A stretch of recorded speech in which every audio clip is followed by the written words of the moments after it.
All right, gonna try this again. What's up, everybody? Welcome to a very quick live stream on the Shorts feed.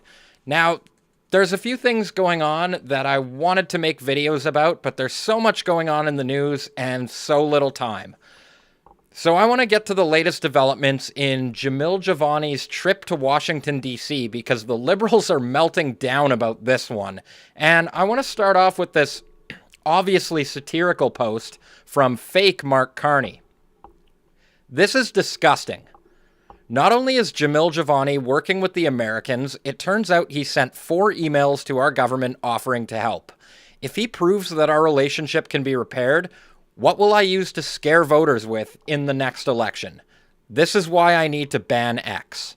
And there, of course, is Jamil Jivani meeting with JD Vance. And to say that liberals don't like this is pretty much the understatement of the year. Now, I want to pull up Mark Carney's reaction to this.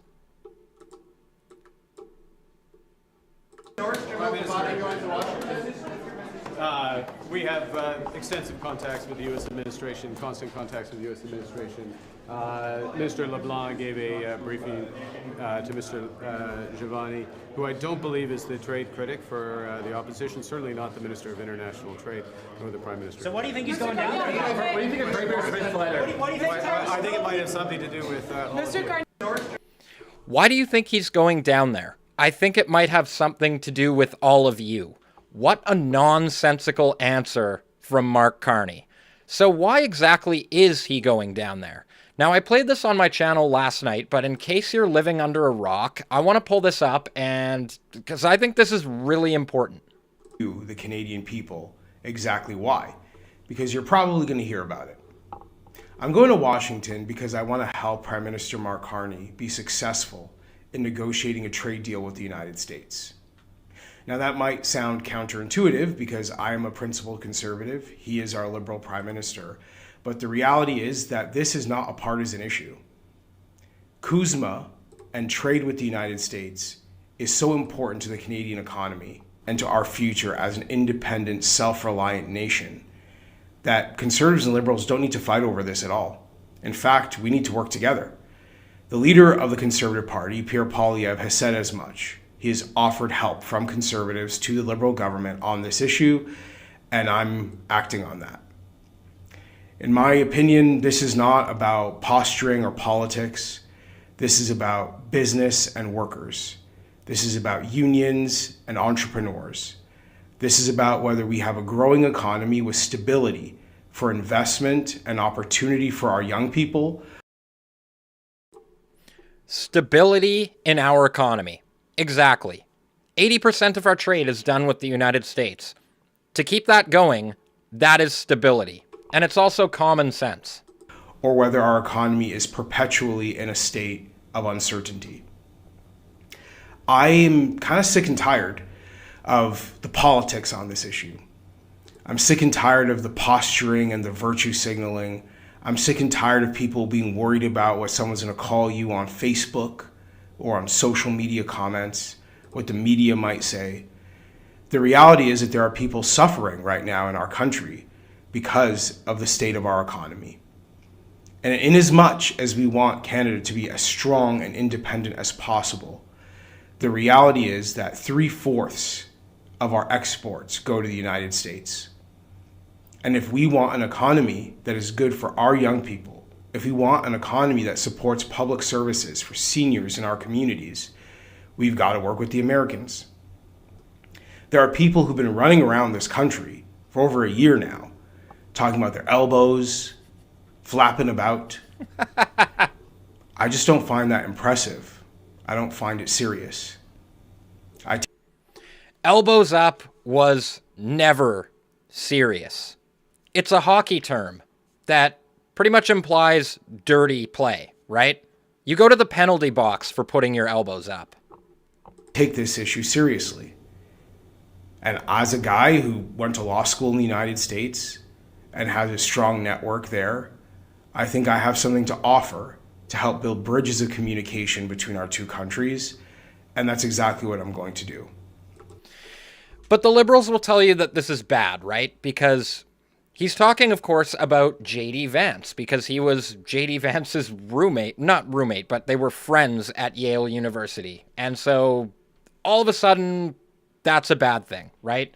The fact that this conservative MP has a network of people that he knows that may be able to talk some sense into the Trump administration, who, let's be honest, haven't been rational actors when it comes to Canada, okay? Not everything the Trump administration has said about Canada has been true. Some of it is absolute nonsense, but some of it is right on the nose, to be honest. And Mark Carney doesn't seem to be making any good faith efforts to negotiate. And I'd like to remind people that that's what he was elected to do. That's why he almost got a majority government. The Liberals were this close to losing everything under Justin Trudeau. Pierre Poilievre was a shoo-in, and this trade war was the best thing that ever happened to the Liberals. But where are we now? Where are we now after almost a year of this? We're nowhere. Things have only gotten worse and more contentious. So, I don't know. To call this guy a traitor is just completely asinine. I'm alarmed when I see things like the talking about China and communist governments and doing more business with them. I get alarmed when I see announcements of electric vehicles now being imported into Canada while we have a crisis. And the Americans are very alarmed by this too, and we're going to get into that in a minute. In our auto industry. I get alarmed in my home community when I see museums in Oshawa, like the Tank Museum or the Auto Museum, offering free admission to GM employees to do everything they can to just stand in solidarity with people whose lives have been turned upside down because of the economic uncertainty, the tariffs, and the lack of a good trade relationship with our biggest trading partner. So yeah, I say this to you knowing what's about to come my way. I know what all the critics are going to say, and I know what all the frothing, elbow-waving, anti-American activists are about to say about me. But I just don't care. I care more about you. I care more about the Canadian people, the people who want a future in this country and know that we need serious leadership, the people who believe that you elect people to do what's right and to stand up for you and fight for you above any kind of partisanship. I took this job because I thought there was important work that needed to be done in our country. And I thought that on behalf of the great people of Bowmanville, Oshawa North, I would have a chance to do some great work. And that's my motivation. So no matter what you hear, no matter what they say, I just want you to hear directly from me. I think you deserve good leadership in this country. And I think you deserve people who are going to cut through all the noise, cut through all the posturing and the virtue signaling, and just try to deliver something good for you and your kids. And to me, that's what a trade deal with the United States promises. It promises more stability so that we can grow our economy and that our country can be strong and awesome and live up to its enormous potential. And I think that's what we all want. And that's why I'm going to Washington, D.C. Okay, so no matter how you feel about this took real conviction, this took courage, and this is what leadership looks like. And I gotta be honest, I'm more impressed with this than anything Pierre Poilievre has said or done in a year. Easily. This took leadership, this took cojones, this took huevos, this took balls. Absolutely. Now, I want to share a little bit of an update here. In Washington, D.C., where I've been having some very productive, promising, and positive conversations with the White House, with the State Department, with senators representing border states that we do a lot of business with in Canada. And I got to tell you, I'm feeling hopeful and optimistic that we can get something really good done for Canadian workers and businesses. Might take some time, but I really believe that the doors are open here. positive conversations are possible. I have made some jokes about the United States becoming Canada's 11th province. Americans don't seem that interested. They seem happy with their country, but I am really hoping that I can bring my insights and what I've learned here back to Ottawa, share them with Prime Minister Mark Carney and Minister. Now, I want to know what you guys think. Do you think Mark Carney's going to be receptive to any of this? Dominic LeBlanc, and this can be the beginning of a truly nonpartisan approach to working with the United States. This is not a partisan issue. It's not about liberals or conservatives. This is about Canadian workers and Canadian businesses. And oh, this is totally a partisan issue, though, because if it weren't for the trade war with the United States, Mark Carney would have absolutely nothing to fearmonger Canadians about. It's that simple. How we can make sure our economy is growing and our economy is thriving. I will be heading home tomorrow, back to Bowmanville, Oshawa North. But before then, I will be meeting with some business leaders that I'm really looking forward to hearing from, as they are job creators that employ thousands of Canadians. And I can't wait to get back home this weekend to see my wonderful niece and nephew. God bless you. God bless Canada. Hello. That's so refreshing to hear. Now, the criticism coming his way, some of it's valid. I mean, he's not officially in the government. He's not our trade ambassador. He doesn't really have the authority to do this. But he's taking on more than Mark Carney has bothered to do his entire time. Every trip he's taken to Washington, D.C. has been an unmitigated disaster. He's met with Trump himself, but Jamil Jivani just said it. He's meeting with heads of companies. He's meeting with senators. He's doing more than Mark Carney ever has, and I think he should be commended for that. Now, what do we have next here? Okay, so this is what we're up against, though. Senator Kennedy asked Scott Bessent about going to zero tariffs if Canada dropped all tariffs. Not a good answer for us. The foremost reason for tariffs is to try to stop other countries from taking advantage of us through either their tariffs or trade barriers. If Canada, for example, came to the United States and said, we're going to zero tariffs in the United States, all of them are off on our end, would you, Mr. President, speaking to our president, go to zero tariffs and then just let Canadian companies and American companies compete on a level playing field? Absolutely not. As we saw last week, when 2 weeks ago, when Prime Minister Carney went to China, he lowered tariffs on Chinese EVs from 100% to 6%. U.S. has a 100% tariff on Chinese EVs. We couldn't let our northern border be used as a way for Chinese EVs to come into the U.S. Right. Okay. All right. So that's the talking point that they're going with on our China tariffs. And the Americans, again, they haven't exactly been good actors when it comes to Canada. We've seen them flip-flop on all sorts of reasonings to be imposing tariffs on us. Fair enough. But the issue of the Chinese EVs going into the United States, I don't know how realistic that is, but it's still their concern. And I'm not saying we should necessarily capitulate to them on this, but we should truly ask ourselves, honestly, who do we want to do business with? The Americans, who already have their car companies and their manufacturing jobs up here. Do we really want to burn this all down for Chinese electric vehicles that, never mind them going to the States, they have the potential to spy on us? And not only that, but does anybody really want these vehicles to begin with? Now, Pierre Poilievre had an answer to this, and he actually seems to be very much in lockstep with Jamil Jivani.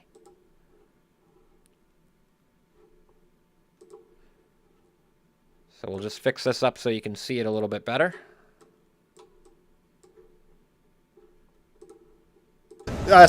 Canola. Do you, Scott Moe had said yesterday that if it was up to him, Saskatchewan would remove the tariffs on EVs from Chinese EVs in hope that China might remove tariffs on the canola sector. If it was up to you, would you do the same thing? No, I don't believe that is the right way to go. I think that, first of all, China wants these electric vehicles to be roving surveillance operations on our streets.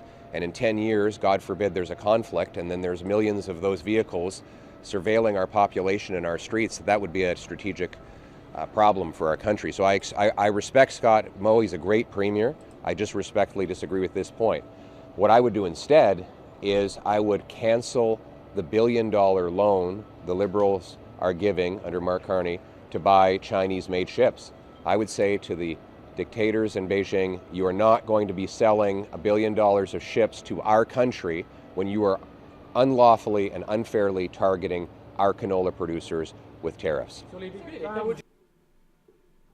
Spot on. So Jamil Jivani and Pierre Poilievre seem to be in agreement on this. We should go with our friends, the Americans, as opposed to China, who, let's be honest, don't exactly have this country's best interests at heart. Now, I want to shift gears here and talk about something else here for a moment. I found this to be really interesting. Energy Minister Tim Hodgson does not rule out Chinese state-owned companies owning majority stakes in the oil patch. We will look at every investment from every country against the Investment Canada Act, and we will accept investments that are of net benefit to Canada. Now, the timing of this is very interesting because you have the Alberta independence movement in full swing, and could this be a play by Mark Carney to pretty much take all the wind out of that sail, as in sell the resources of Alberta right from beneath them before they can vote for independence? Conclude about another trading partner, another visit that you were on the trip to China. Hold on just 1 second there, folks. That's going to be way too quiet. I have to turn this up for you just a little bit here. Let's try that now. And in particular, your approach moving forward to Chinese investment or lack thereof potentially in the oil patch. I remember years ago covering the CNOOC and Nexen deal, the rules that came into place about Chinese state-owned companies and how much they could own. You know, they could not basically have a majority stake only under exceptional circumstances. You've signed an MOU kind of, in general terms talking about more two-way back and forth investment. Can I ask you bluntly, Minister, will your government's, red line be the same thing? We will calibrate our engagement with China. We are open to additional investment in the energy sector by China. We will use the same tests we always use. Is it a net benefit for Canada? This is a little different, though, than just any kind of calibration. This is a country that 7 months ago the Prime Minister identified as the biggest security risk to Canada. I'm asking specifically about state. Of course. What happened to that, by the way? Mark Carney flip-flops on everything. Own companies, investing a majority stake of companies operating in the oil patch. Are you saying that that isn't impossible under your government? There's a difference between an investment and a majority investment. First of all, I will point out that a Chinese company is a minority investor at LNG Canada 1. And it's done in an appropriate way, and it's a net benefit to Canada. We'll look at each particular situation and decide whether it's a net benefit for Canada. That's why we have the Investment Canada Act. But the rules, I take your point on the difference. The rules as established after CNOOC and Nexen were about a majority stake. And there was a very distinct red line drawn. Am I to interpret from what you're saying that you'll instead evaluate things on a case-by-case basis, despite the way that the Prime Minister characterized China just 7 months ago? We will look at every investment from every country against the Investment Canada Act, and we will accept investments that are a net benefit to Canada. So, I'm not really comfortable with that answer. Now, I have one more story tonight before we hop out of here. This one is kind of dark. That's one of the very disappointing things about living in Canada these days. So this is from Juno News.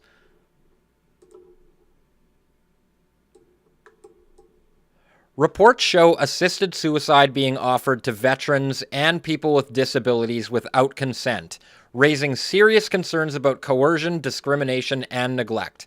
Conservatives are pushing a bill to put a stop to this abuse. Now, this, of course, is about the horrifying practice of MAID, medical assistance in dying, in this country. Now, there's a lot of nuance to this issue. Being a libertarian, I think you absolutely have the right to choose to end your own life. It shouldn't be a crime for somebody who's suffering with a terminal illness to choose how, when they leave this world, and how comfortable they'll be doing that. That's not my issue. I think there is room for this practice. And yes, we do have free healthcare in this country. A doctor should be able to assist you with that.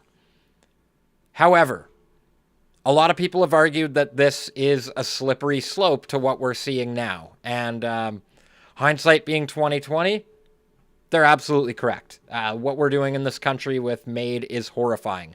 There have been people that, quite frankly, have other options, as you're about to hear. Medical suicide comes forward. She sought help in crisis and was suggested MAID instead. Spina bifida patient says Montreal Hospital twice offered MAID unprompted. L'aide médicale à mourir, ça vous dit? These are headlines from recent Canadian news stories highlighting the deeply troubling reality of medically facilitated death being offered and promoted by government bureaucrats to people who are not asking for it. Discrimination and coercion that undermines the experience of people trying to access supports that they are entitled to. Let's take a closer look at one of these cases.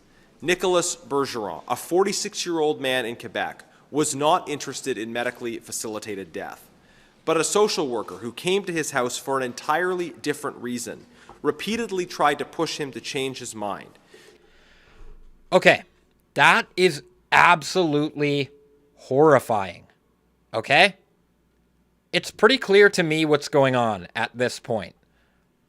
It's becoming too expensive to take care of the aging population of this country. So, there's clearly a mandate to offer them a little bit of help, to get all these useless eaters off of the teat of the government. It's just so profoundly evil. She presented a very bleak worst-case scenario for his illness and told him that sometimes you just have to stop fighting. Imagine being a veteran, calling for routine, practical help from the Veterans Affairs Department, expressing frustration about the lack of effectiveness of the response, and then having the person on the other end of the line say, well, have you considered death instead? This is wrong, and this is not a one-off. This MAID coercion by non-experts in positions of authority is part of a troubling pattern. Krista Carr from Inclusion Canada recently told the Finance Committee that she receives complaints on a weekly basis from people with disabilities who are facing MAID coercion.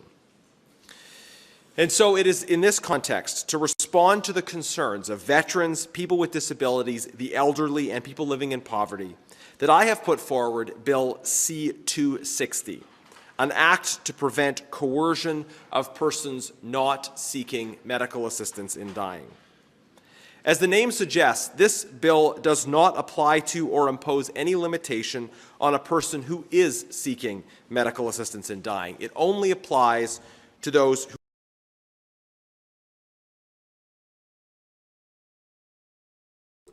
There it is, okay? So they're not going to take away the right of a terminally ill patient who has all of their faculties intact, that objectively wants to end their suffering, who truly have no options, okay? That's fine. That's not what we're talking about. He's putting in some much-needed safeguards, which quite frankly should have been discussed before we ever started doing that in this country. Who are not seeking medical assistance in dying. It's just so horrifying that we are at this point. Now, Jamil Jivani has said that he wants to work with the Liberals to get a trade deal with the United States. And I find it very interesting how we're always told the conservatives are the divisive party in this country, right? And yet the liberals just seem to be not willing to do the things that need to be done for this country that are in the greater good of everybody. Now, do you think the liberals are going to work with the conservatives on this bill to stop the obvious abuses in the MAID program? I don't know. Let me know your thoughts in the comments. And I want to know what you think about Jamil Jivani's move specifically. Do you think that this is going to backfire on the Conservative Party or worse, Canada? Do you think he's going to be successful in getting a deal with the Americans? Do you think Mark Carney is going to listen to him? And if it fails, do you think the Liberals are going to use this as, see, we tried to get a deal with the United States, but the Conservatives ruined it? Because that's the big risk here, right? Because if Jamil Jivani fails here, Mark Carney now effectively has an out. He can blame everything on the Conservatives and what they tried to do here. Even though they said that the Conservatives have no authority to do this, all of a sudden, if it goes south, it's going to be their fault. So I don't know. I just wanted to do a quick little stream tonight, jump on, give my thoughts on a couple of things, because I don't have the time this evening to produce a full video, but there's just a few things that need to be talked about. So anyways, guys, thanks for tuning in. Stay tuned to the channel. We're going to have more videos coming out soon, more live streams. And as always, subscribe if you're not already. Smash the like button, all that good stuff. And I'll see you in the next one. Peace.